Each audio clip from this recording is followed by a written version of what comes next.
ಹೌದು ಅಣ್ಣ, ನೀನು ಹೇಗೆ ಹೇಳ್ತೀಯೋ ಹಾಗೆ ಕೇಳ್ತೇನೆ. ನೀನು ಹಾಕಿದ ಗೆರೆ ದಾಟಲ್ಲ. ಇದೊಂದ್ಸರಿ ನನ್ನ ಕ್ಷಮಿಸ್ಬಿಡಣ್ಣ ಪ್ಲೀಸ್. ನೀವೆಲ್ಲರೂ ಹೊರ ಭವಿಷ್ಯದ ಬಗ್ಗೆ ಎಷ್ಟು ಕನಸು ಕಟ್ಟಿದ್ದೀರಾ ಅಂತ ನನಗೂ ತುಂಬ ಚೆನ್ನಾಗಿ ಗೊತ್ತಿದೆ. ನಮ್ಮ ಪ್ರೀತಿಯಿಂದ ಹೊರ ಭವಿಷ್ಯಕ್ಕೆ ಯಾವ ತೊಂದರೆನೂ ಆಗಲ್ಲ.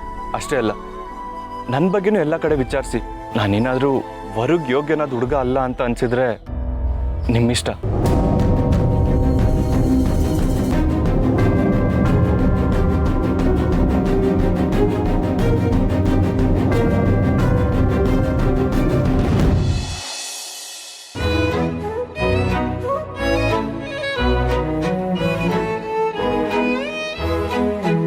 ಚಿಕ್ಕಮ್ಮ,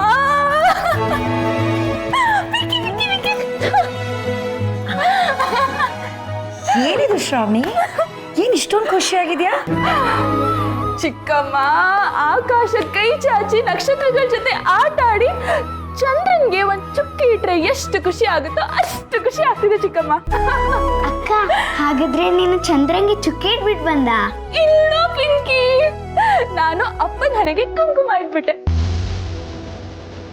ಏನು, ಭಾವನ ಹಣೆಗೆ ಕುಂಕುಮ ಇಟ್ಯಾ? ಅವ್ರು ಇಟ್ಸ್ಕೊಳಕ್ ಒಪ್ಕೊಂಡ್ರ? ಇಲ್ಲ ಇಲ್ಲ, ಅವ್ರು ಇಸ್ಕೊಂಡಿಲ್ಲ, ಆದ್ರೆ ನಾನು ಕುಂಕುಮ ಇಟ್ಬಿಟ್ಟೆ. ಅಮ್ಮ, ಅಕ್ಕಂಗ್ ಹುಚ್ಚಿಡ್ದಿದೆ ಅನ್ಸುತ್ತೆ. ಹೌದು, ಇನ್ನೊಂದ್ ಸ್ವಲ್ಪ ಹೊತ್ಬಿಟ್ರೆ ನನ್ ನಿಜವಾಗ್ಲೂ ಹುಚ್ಚಿಡ್ಬಿಡುತ್ತೆ. ಚಿಕ್ಕಮ್ಮ, ಏನಾಯ್ತು ಗೊತ್ತಾ? ಯಜಮಾನ್ರ ಕೈಯಲ್ಲಿ ಕನ್ನಡಕ ಇದೆ ಅಂದ್ರಲ್ವಾ, ಕನ್ನಡಕದ ಮಧ್ಯದ ಭಾಗದಲ್ಲಿ ಹಣೆ ಮತ್ತೆ ಮೂಗು ಟಚ್ ಆಗುತ್ತಲ್ಲ, ಆ ಭಾಗದಲ್ಲಿ ಕುಂಕುಮ ಇಟ್ಬಿಡಿ.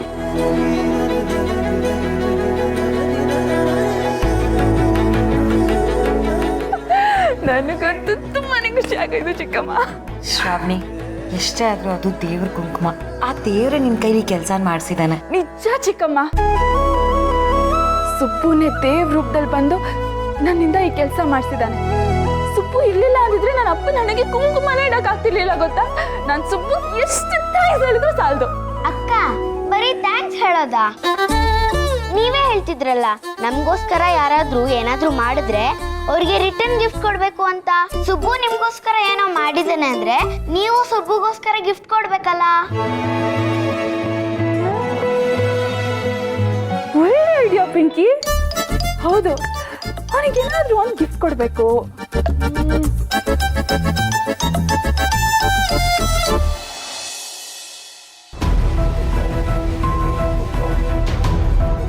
ಸುಳ್ಳು ಹೇಳ್ದೆ ಮನೆಯವ್ರ ವಿಷಯ ಮುಚ್ಚಿಟ್ಟೆ ಅಂತ ಎಷ್ಟು ಸುಲಭವಾಗಿ ಹೇಳ್ತಾ ಇದೆಯಾ ವರ. ನೀನ್ ನಮ್ಮ ಮನೆಗೆ ಬರೀ ಮಗಳಲ್ಲ ವರ, ನಮ್ಮೆಲ್ರ ಕನಸು.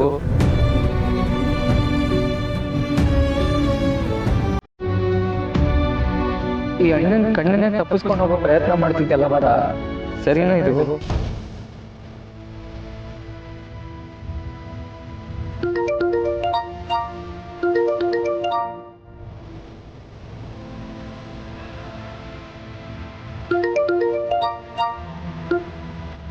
ಯಾಕೆ ಪದೇ ಪದೇ ಕಾಲ್ ಮಾಡ್ತಿದ್ಯಾ?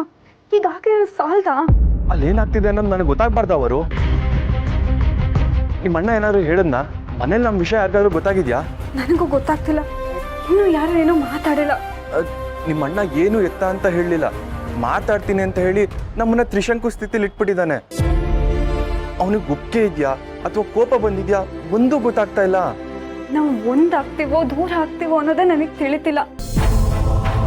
ನನಗಂತೂ ಮನೆಯವ್ರು ಏನ್ ಹೇಳ್ತಾರೆ ಅನ್ನೋದೇ ಚಿಂತೆ ಆಗಿದೆ ಕಣೋ. ನನಗೆ ಮನೇಲಿ ಈ ತರ ಮಾತಾಡಕ್ ಆಗಲ್ಲ ತುಂಬಾ ಹೊತ್ತು. ಕಾಲ್ ಕಟ್ ಮಾಡ್ತೀನಿ, ಬಾಯ್. ಒಂದು ನಿಮಿಷ ಪ್ಲೀಸ್ ಪ್ಲೀಸ್.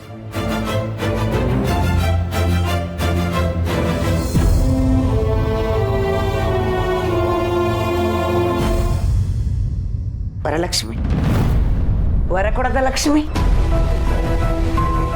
ಯಾರ ಹತ್ರನೂ ಗುಸು ಗುಸು ಪಿಸು ಪಿಸು ಅಂತ ಮಾತಾಡ್ತಿದ್ದೆಲ್ಲ ಫೋನಲ್ಲಿ. ಯಾರದು? ನಾನು ಯಾರ ಹತ್ರ ಮಾತಾಡ್ತಿದ್ದೆ? ನಾನು ನನ್ನ ಪಾಡಿಗೆ ಸುಮ್ಮನೆ ಕೂತಿದ್ದೆ ಅಷ್ಟೇ. ಸುಮ್ಮನೆ ಕೂತಿಲ್ದಂತೆ ಕಳ್ಳಿ. ನನಗೆ ಅಷ್ಟು ದೂರದಲ್ಲಿ ಯಾರಾದರೂ ಸಣ್ಣದಾಗಿ ಉಸಿರು ಬಿಟ್ರು ಶಂಕನಾದ ಥರ ಕೇಳಿಸುತ್ತೆ. ಅಂಥದ್ರಲ್ಲಿ ಇಲ್ಲಿ ಪಿಸುಗುಟ್ಟೋದು ನನಗೆ ಕೇಳಿಸಲ್ವೇನೆ? ಹೇಳೆ. ನಿಮ್ಗೆ ಹೇಗೆ ಕಳ್ಳಕ್ ಸಾಧ್ಯ? ವಯಸ್ಸಾಯ್ತು, 60 ಕಳ್ಳು ಮಳ್ಳು ಅಂದ್ರೆ ನಿಮ್ಗೆ ಅದಕ್ಕಿಂತ 10 ಜಾಸ್ತಿ. ನಡೀರಿ ನಡೀರಿ. ಏನೇ ನನಗೆ ವಯಸ್ಸಾಯ್ತು ಅಂತೀಯ? ಇವಾಗ್ಲೂ 4 ಇಂಚು ಮುಖಕ್ಕೆ ಮೇಕಪ್ ಹಾಕೊಂಡ್ರೆ ಯಾವ ಹೀರೋಯಿನ್ಗೂ ಕಮ್ಮಿ ಇಲ್ಲ ನಾನು, ಗೊತ್ತಾಯ್ತಾ? ಆಯ್ತಾಯ್ತು, ನೀವು ಹೀರೋಯಿನ್ ಆದ್ಮೇಲೆ ಹೇಳಿ, ನಿಮ್ಗೆ ಹೀರೋನ ನಾನೇ ಹುಡುಕ್ತೀನಿ. ಈಗ ನನ್ನ ಪಾಡಿಗೆ ಬಿಟ್ಬಿಡಿ. ಲೇ ವರಲಕ್ಷ್ಮಿ, ವರಲಕ್ಷ್ಮಿ ಏನೋ ನಡೆಸ್ತಾ ಇದ್ದಾಳಲ್ಲ. ಇವಳು ನಡೆಸ್ತಾ ಇರೋದು ಹದ್ದಿನ ಕಣ್ಣಿಗೆ ಕಾಣದೇ ಇರ್ಬೋದು, ಆದರೆ ಈ ಕಾಂತಮ್ಮನ ಕಣ್ಣಿಗೆ ಕಾಣದೇ ಇರೋಕ್ಕಾಗತ್ತೆ.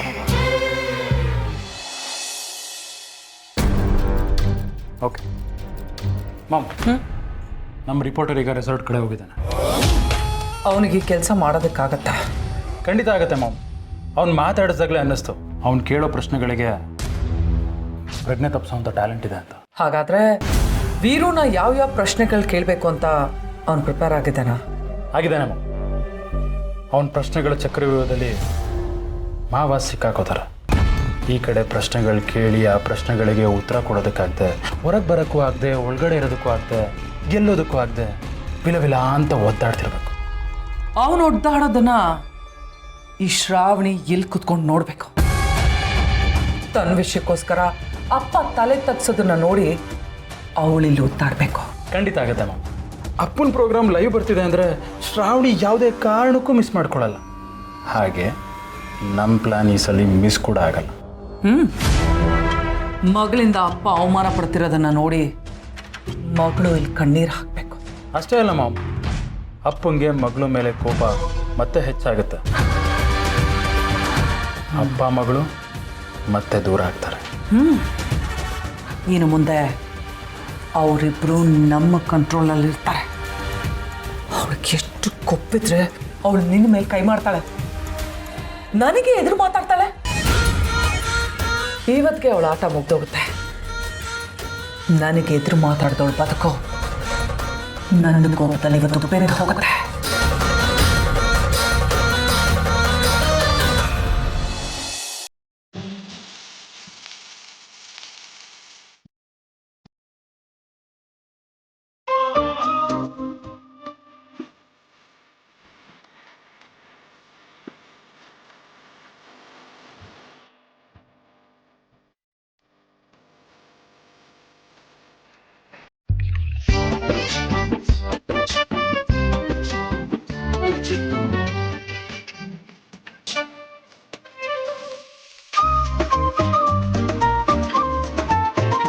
ಶ್ರಾವಣಿ, ಏನಮ್ಮ, ನನಗೇನು ಸಹಾಯ ಮಾಡೋದಕ್ಕೆ ನೀನು ಅವಕಾಶನೇ ಕೊಡ್ತಿಲ್ವಲ್ಲ? ಪರವಾಗಿಲ್ಲ ಚಿಕ್ಕಮ್ಮ, ಇದೆಲ್ಲ ಹೇಗ್ ಮಾಡೋದು ಅಂತ ಹೇಳ್ಕೊಟ್ರಲ್ಲ ಅಷ್ಟು ಸಾಕು. ಸುಬ್ಬು ನನಗೋಸ್ಕರ ಮಾಡಿರೋ ಸಹಾಯಕ್ಕೆ ನಾನು ಯಾರ ಸಹಾಯನೂ ತಗೊಳ್ದೆ ಅವನಿಗೋಸ್ಕರ ಇದೆಲ್ಲ ಮಾಡ್ಬೇಕು, ಆಗ್ಲೇ ನನಗೆ ಸಮಾಧಾನ ಆಗೋದು. ಅಕ್ಕ, ಏನಾದ್ರೂ ಗಿಫ್ಟ್ ಕೊಡಿ ಅಂದ್ರೆ ಗುಲಾಬ್ ಜಾಮೂನು, ವೆಜಿಟೇಬಲ್ ಪಲಾವ್ ಮಾಡ್ತಿದ್ದೀರಾ? ಅಯ್ಯೋ ಪಿಂಕಿ, ಏನಾದ್ರೂ ಗಿಫ್ಟ್ ಕೊಡೋಣ ಅಂದ್ರೆ ಮೇಡಮ್ ನನಗಿದು ಬೇಡ, ಮೇಡಮ್ ನನಗೆ ಅದು ಬೇಡ, ಮೇಡಮ್ ಇದು ನನಗೆ ಯಾಕೆ ಅಂತ ಕಥೆ ಹೊಡಿತಾನೆ. ಅದ್ರ ಬದಲು ತಿನ್ನಕ್ಕೇನಾದ್ರೂ ಮಾಡಿಕೊಟ್ರೆ ಖುಷಿಯಿಂದ ತಿಂತಾನೆ. ಅದಕ್ಕೆ ಪಲಾವು ಹಾಗೂ ಗುಲಾಬ್ ಜಾಮೂನ್ ಅವನಿಗೋಸ್ಕರ. ಅವನು ಒಂಥರ ಓಲ್ಡ್ ಫ್ಯಾಷನ್ 1950 ಹುಟ್ಟಿರೋರ್ ಥರ ಆಡ್ತಾನೆ. ಅವನಿಗೆ ಇಷ್ಟ ಆಗ್ಬೇಕಂದ್ರೆ ಗುಲಾಬ್ ಜಾಮೂನೇ ಆಗ್ಬೇಕು. ಅದಕ್ಕೆ ಗುಲಾಬ್ ಜಾಮೂನ್ ಮಾಡ್ತಿದ್ದೀನಿ. ಅದು ಸರಿ ಅಮ್ಮ ಶ್ರಾವಣಿ, ಇಷ್ಟೆಲ್ಲ ಅಡುಗೆ ಮಾಡ್ತಿದ್ಯಾ, ಆದರೆ ಸುಬ್ಬು ನಿಮ್ಮ ಅಪ್ಪನ ಜೊತೆ ಪ್ರೆಸ್ ಕಾನ್ಫರೆನ್ಸಲ್ಲಿ ಇದ್ದಾನಲ್ಲ, ಅವ್ನಿಗೆ ಇದನ್ನೆಲ್ಲ ಹೇಗೆ ಕೊಡ್ತೀಯಾ? ಹೌದಲ್ವಾ, ಸುಬ್ಬುನು ಅಪ್ಪನ ಜೊತೆ ಪ್ರೆಸ್ ಮೀಟಲ್ಲಿದ್ದಾನೆ. ನಾನೇ ಅಲ್ಲಿಗೆ ಹೋಗಿ ಕೊಟ್ಟು ಬರ್ತೀನಿ ಅಂದರೆ ಚಿಕ್ಕಮ್ಮ ನಾನು ಒಬ್ಬಳನ್ನೇ ಇಷ್ಟೊತ್ತಲ್ಲಿ ಖಂಡಿತ ಕಳಿಸಲ್ಲ. ಮನೇಲಿ ಅಪ್ಪನೂ ಇಲ್ಲ, ಚಿಕ್ಕಪ್ಪನೂ ಇಲ್ಲ. ಕಡೆ ಪಕ್ಷ ಸುಬ್ಬು ಜೊತೆ ಆಗಿದ್ದಿದ್ರೆ ಕಳಿಸ್ತಿದ್ರು. ಆದರೆ ಈಗ ಹೋಗ್ತಿರೋದೇ ಸುಬ್ಬುಗೋಸ್ಕರ. ಏನು ಮಾಡಲಿ? ಶ್ರಾವಣಿ, ಏನು ಮಾಡ್ತೀಯಮ್ಮ? ಚಿಕ್ಕಮ್ಮ ಅವರು ಪ್ರೆಸ್ ಮೀಟ್ ಎಲ್ಲ ಮುಗಿಸ್ಕೊಂಡು ಮನೆಗೆ ಬರಲಿ, ಕೊಡ್ತೀನಿ. ಅಕ್ಕ, ಅವ್ರು ಪ್ರೆಸ್ ಮೀಟ್ ಮುಗಿಸ್ಕೊಂಡ್ ಬರೋದು ಲೇಟ್ ಆದ್ರೆ ಆಮೇಲೆ ಅಲ್ಲೇ ಊಟ ಮಾಡ್ಕೊಂಡ್ ಬಂದ್ರೆ ಏನ್ ಮಾಡ್ತೀರಾ? ಹೌದಲ್ವಮ್ಮ ಶ್ರಾವಣಿ, ಹಾಗೇನಾದರೂ ಆದರೆ ಏನು ಮಾಡ್ತೀಯಾ? ಚಿಕ್ಕಮ್ಮ, ಸುಬ್ಬು ಫೋನ್ ಮಾಡಿ ಹೇಳ್ಬಿಡ್ತೀನಿ, ಅಲ್ಲಿ ಏನೂ ತಿನ್ಬೇಡ, ಎಷ್ಟೇ ಲೇಟ್ ಆದ್ರೂ ಮನೆಗೆ ಬಾ, ಇಲ್ಲೇ ತಿನ್ನು ಅಂತ. ಸರಿ ಅಮ್ಮ. ಹೇಗಾದ್ರೂ ಮಾಡಿ ಇಲ್ಲಿಂದ ತಪ್ಪಿಸ್ಕೊಂಡು ಹೋಗ್ಲೇಬೇಕು. ಅಕ್ಕ ಏನೋ ಪ್ಲಾನ್ ಮಾಡ್ತಿದ್ದಾಳೆ.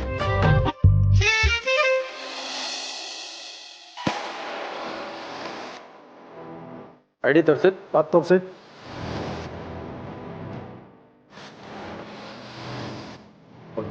ನೋಡಿ,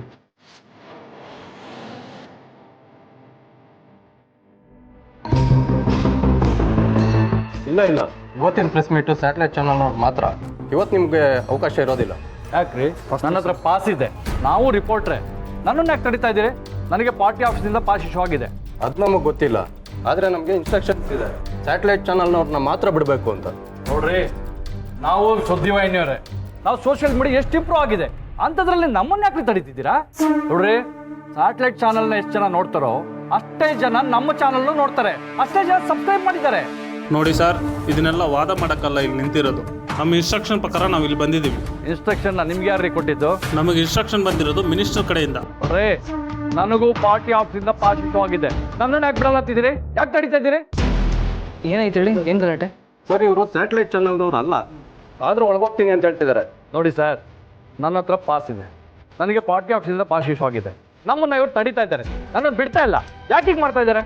ಮಂಟು ಬರೋ ಹೊತ್ತಾಯ್ತು, ಸಣ್ಣ ಪುಟ್ಟ ವಿಷಯ ಗಲಾಟೆ ಯಾಕೆ? ಪಾಸ್ ಇದೆಯಲ್ಲ ಅವ್ರ ಹತ್ರ ಬಿಟ್ಟು ಕಳಿಸಿ. ಬನ್ನಿ ಸರ್, ನೀವು ಬನ್ನಿ.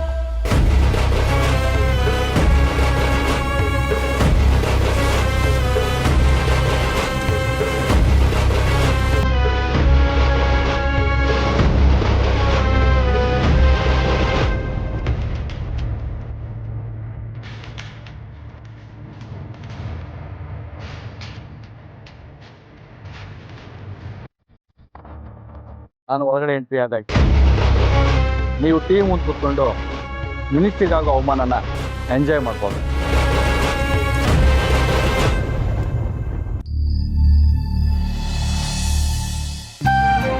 ಹಾ, ತಗೊಳ್ಳಿ, ಜಾಮೂನ್ ಟೇಸ್ಟ್ ಮಾಡಿ ಹೇಗಿದೆ ಅಂತ ಹೇಳಿ. ತಗೊಳ್ಳಿ.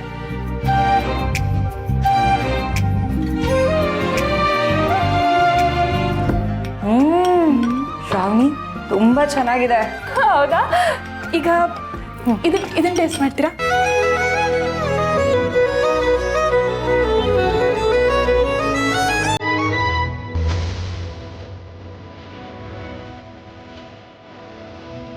ಶ್ರಾವಣಿತ ಸೂಪರ್ ಆಗಿದೆ.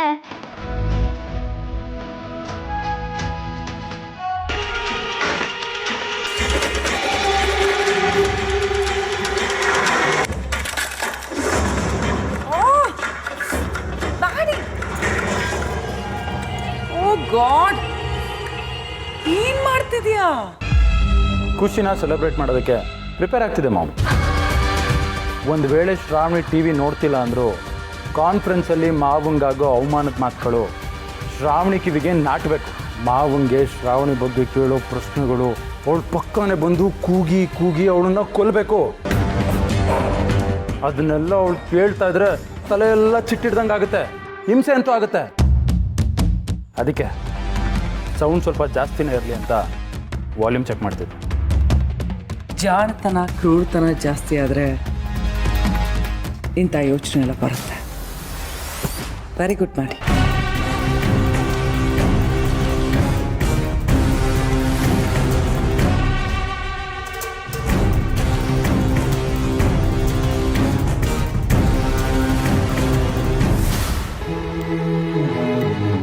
ಇವರಿಂದ ಈಗ ಹೇಗೆ ತಪ್ಪಿಸ್ಕೊಂಡು ಹೋಗ್ಲಿ?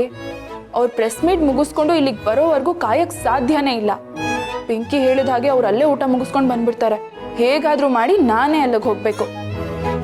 ಹೇಗೆ ಹೋಗ್ಲಿ?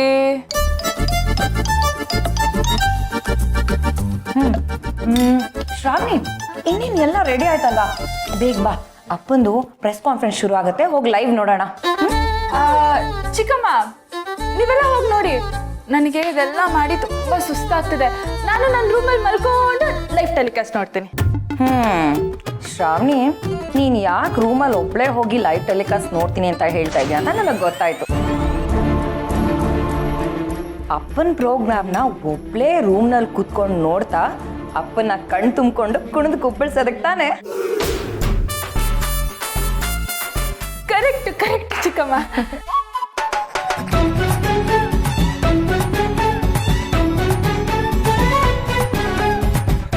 ಇವತ್ತು ನಾನೇ ನೇರವಾಗಿ ಅಲ್ಲಿಗೆ ಹೋಗ್ತೀನಿ ಚಿಕ್ಕಮ್ಮ.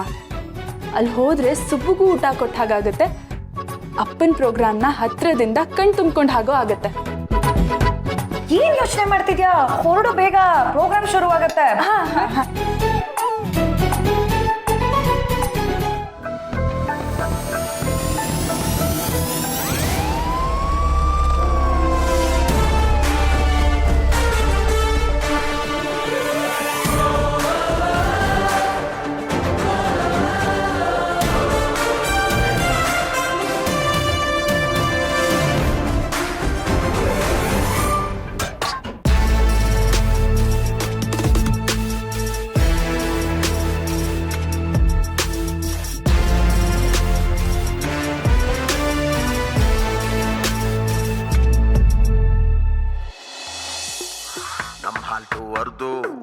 ಆಗ್ಲೂ ಆಗದೆ. ಈ ವರ್ಷ ಒತ್ತ ನೀಟಾಗೆ ಅವ್ವ ಸಾಧ್ಯತೆ ಇದೆ. ಹೈ ಕ್ಲಾಸ್ ಹುಡುಗಿಗೆ ಬೈಪಾಸ್.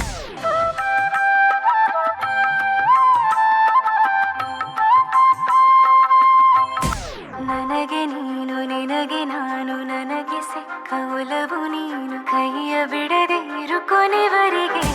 ನೀನು ನನಗೆ ನೃತ್ಯ ಹೇಳ್ಕೊಟ್ಟಿದ್ ಗುರುಗಳಿಗೆ ಅಕ್ಕ ಆಕಾಶತ್ತಾರೆ ಭಾವ ಭೂಮಿ ಗೆದ್ದೋರೆ ಸೇರೋ ಸಮಯ ಬಂದೇ ಬಿಡ್ತೋರೆ. ಅಕ್ಕ ಬೆಳ್ಳಿಯ ತೇರು ಭಾವ. ಮಮ್ಮಿ ಒಂದು ಚಾನಲ್ ಹಾಕಿ ಮಮ್ಮಿ. ಇರೋದು ಒಂದು ಟಿವಿನಲ್ಲಿ ಇರೋವರ ಚಾನಲ್ ಎಲ್ಲ ಹಾಕ್ತೀಯ. ಒಂದು ಸೀರಿಯಲ್ ಹಾಕಿರ್ತೀಯ, ಆ ಸೀರಿಯಲಲ್ಲಿ ಹೀರೋ ಹೀರೋಯಿನ್ಗೆ ಇನ್ನೇನು ತಾಳಿ ಕಟ್ಟಬೇಕು ನೋಡು, ಹಿಂಗೆ ಚೇಂಜ್ ಮಾಡಿದೆ ನೋಡೋದು. ಹೀರೋಯಿನ್ಗೆ ಸಿನಿಮಾದಲ್ಲಿ ಡೈವರ್ಸೇ ಕೊಟ್ಬಿಟ್ಟ. ಯಾವ್ದು ನೋಡೋದು ಯಾವ್ದು ಬಿಡೋದು. ಏನು ಮಾಡೋದು? ಈ ಮನೆ ಹಳೆ ಟಿ ವಿಲಿ ಒಂದು ಪ್ರೋಗ್ರಾಮು ನೆಟ್ಟೋಗಿಲ್ವಲ್ಲೋ. ಪ್ರೋಗ್ರಾಮ್ ಚೆನ್ನಾಗಿ ಬರಲಿಲ್ಲ ಅಂದರೆ ಟಿ ವಿ ಕಾರಣನ ಬಿಗ್ರೆ. ಹುಳಿ ಮಜ್ಜಿಗೆನ ಬೆಳ್ಳಿ ಲೋಟಲ್ಲಿ ಕುಡಿದ್ರು ಅಷ್ಟೇ, ಸ್ಟೀಲ್ ಲೋಟಲ್ಲಿ ಕುಡಿದ್ರು ಅಷ್ಟೇ. ಅಲ್ಲಲ್ಲ ಇಂಥ ಮಾತಿಗೇನು ಕಡಿಮೆ ಇಲ್ಲ. ಅನಂತ ಶಯನ ಪದ್ಮನಾಭ ಅವರೇ. ಅಲ್ಲ, ಇದು ಒಂದು ಟಿ ವಿನ, ಇದರಲ್ಲಿ ಕಾರ್ಯಕ್ರಮಗಳೇ ನೆಟ್ ಕಾಣಿಸೋದಿಲ್ಲ. ಮನೆ ಅಂದ ಮೇಲೆ ಒಂದು ದೊಡ್ಡ ಟಿ ವಿ ಗೋಡೆಗೆ ಅಂಟ್ಕೊಂಡಂಗೆ ಇರಬೇಕು. ಅವಾಗ ಮನೆಗೆ ಒಂದು ಟಿ ವಿ. ಆಯ್ತು ಬಿಡಿ ಗೋದಿಗ್ರೆ, 10 ಚಾನಲು ಒಟ್ಟಿಗೆ ತೋರ್ಸತ್ತಾರ ದೊಡ್ಡ ಟಿ ವಿ ತಂದ್ಬಿಡೋಣ. ನಮ್ಮ ಸುಬ್ರಹ್ಮಣ್ಯ ಬೆಳಿಗ್ಗೆನೆ ರೆಡಿಯಾಗಿ ಮೀಟಿಂಗ್ ಇದೆ ಅಂತ ಹೋದ್ನಲ್ಲ, ಅದ್ರ ಲೈವ್ ಟಿವಿಲಿ ಬರ್ತಾ ಇದೆ ಅಂತೆ. ಬೇಗ ದೇವ್ರ ಹತ್ರ ರಿಮೋಟ್ ಇಸ್ಕೊಂಡು ಆ ಚಾನಲ್ ಹಾಕ್ರಿ, ನಮ್ಮ ಸುಬ್ರಹ್ಮಣ್ಯ ಕಂಡ್ರೆ ಕಾಣ್ಬೋದು. ಹೇಗೆ ಚೇಂಜ್ ಮಾಡಲಿ? ಮಗನ ಕೈಲಿ ಮಾಣಿಕ ಸಿಕ್ಕಾಕೊಂಡಾಗೆ ನಮ್ಮ ಬೀಗರ ಕೈಯಲ್ಲಿ ರಿಮೋಟು ಸಿಕ್ಕಾಕೊಂಡಿದೆಯಲ್ಲೇ. ಅದೆಲ್ಲ ನನಗೆ ಗೊತ್ತಿಲ್ಲ, ನೀವು ಚಾನಲ್ ಚೇಂಜ್ ಮಾಡಿ, ನನ್ನ ಮಗನ ನೋಡಲೇಬೇಕು. ಆಯ್ತು ಇರೇ, ಅಳಿಂದ್ರ ಕೇಳ್ತೀನಿ. ಅಳಿಂದ್ರೆ, ಇವತ್ತು ಟಿ ವಿನಲ್ಲಿ ಮಿನಿಸ್ಟ್ರದು ಲೈವ್ ಪ್ರೋಗ್ರಾಮ್ ಇದೆ. ಅದರಲ್ಲಿ ನಮ್ಮ ಸುಬ್ಬನು ಕಾಣಿಸ್ಕೊತಾ ಇದ್ದಾರೆ. ನಿಮ್ಮ ಅಮ್ಮನಿಗೆ ಹೇಳಿ ಆ ನ್ಯೂಸ್ ಚಾನಲ್ನ ಸ್ವಲ್ಪ ಹಾಕ್ಸ್ತೀರಾ? ಅಯ್ಯೋ ಮಾವನವ್ರೆ, ನಮ್ಮಮ್ಮ ಯಾವುದೇ ಮನೆಗೆ ಹೋಗ್ಲಿ, ಮನೆಯವರು ಅವ್ರ ಮನೆ ಟಿ ವಿ ರಿಮೋಟು ಅವ್ರ ಕಂಟ್ರೋಲಿಗೆ ಬಂದ್ಬಿಡುತ್ತೆ. ನಾವೇನು ಮಾಡೋಕ್ಕಾಗತ್ತೆ? ರಿಮೋಟ್ನ ಕೇಳಿ ರಿಮೈಂಡ್ ಎತ್ತಚ್ಕೊಳ್ಳೋದ್ರ ಬದಲಾಗಿ ಅವ್ರು ಹಾಕಿ ಚಾನಲ್ ನೋಡ್ಕೊಂಡು ಇರೋದು ಬೆಸ್ಟು.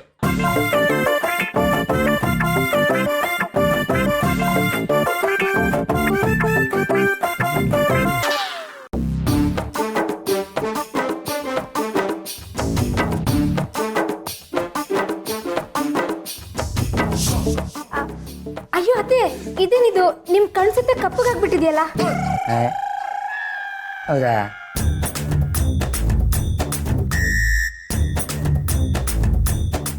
ಏನು ಮಾಡೋದು? ಈ ಮನೆಗೆ ಬಂದಾಗಿಂದ ನೆಟ್ಟಿಗೆ ನಿದ್ದೆನೇ ಇಲ್ಲ. ಇನ್ನು ಟಿ ವಿಯಲ್ಲಿರೋದು ಏನು ದೊಡ್ಡದಾಗಿ ಕಾಣಿಸೋದೇ ಇಲ್ಲ. ಹತ್ರ ಹೋಗಿ ನೋಡಿದ್ರೆ ಕಣ್ಣಿಗೊಳ್ಳೋದಲ್ಲ. ನಿಜ ಇಷ್ಟು ಚೆನ್ನಾಗಿರೋ ಮುಖದಲ್ಲಿ ಕಣ್ಸುತ್ತ ಕಪ್ಪಗಾಗ್ಬಿಟ್ರೆ ನೋಡೋಕ್ಕೆ ಚೆನ್ನಾಗಿ ಕಾಣಲ್ಲ.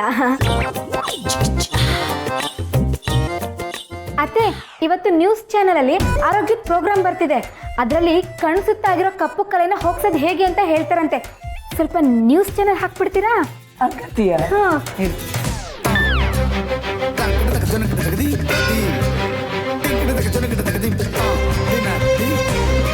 ಏನು ನಂಬರ್ ಅದ? ಮರ ರಿಮೋಟ್ ಇಸ್ಕೊಂಡ ಚೇಂಜ್ ಮಾಡಿ.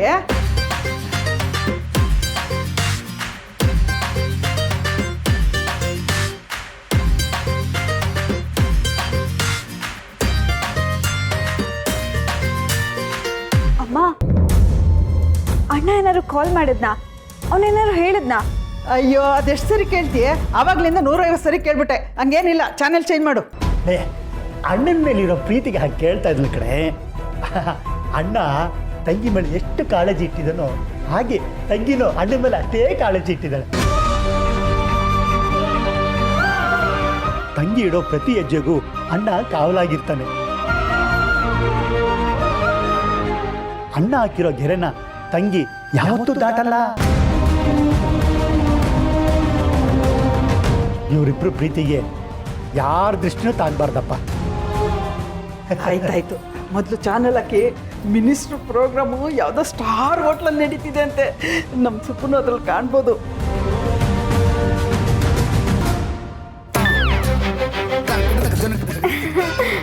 ಅತ್ತೆ, ಈ ಪ್ರೋಗ್ರಾಮ್ ಮುಗಿದ ಕೂಡಲೇ ಆ ಪ್ರೋಗ್ರಾಮ್ ಬಂದ್ಬಿಡುತ್ತೆ.